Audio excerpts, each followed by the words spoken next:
School জীবনের স্মৃতি। সেই ছোট্টবেলায় প্রথমে বাবা মার হাত ধরে স্কুলে যাওয়া, তারপর আস্তে আস্তে ক, খ, গ, খ ও এবিসিডি শেখা। ক্লাস 1-এ ভর্তি হবার পর ক্লাস 2, 3, 4, 5 দেখতে দেখতেই চলে যায় 5টি বছর। এরপর ক্লাস 6, নতুন স্কুল, নতুন বন্ধু, স্কুলের নতুন ড্রেস, যেটা কিনা 5 বছরের জন্য বাধ্যতামূলক একটি ড্রেস।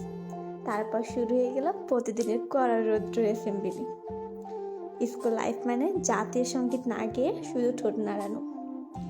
স্কুল লাইফ মানে উল্টো পাল্টা শপথ বাক্য পাঠ করে লুকিয়ে লুকিয়ে মুখ চেপে হাসা। স্কুল লাইফ মানে আউট ড্রেস পরে নিয়ে আসা নিয়ে মার খাওয়া। স্কুল লাইফ মানে অনেকগুলো হারামি বন্ধু যাদের ছাড়া চলতামই না। স্কুল লাইফ মানে নিজের বই খাতা দিয়ে বন্ধুদের জন্য বেঞ্চ জায়গা রাখা।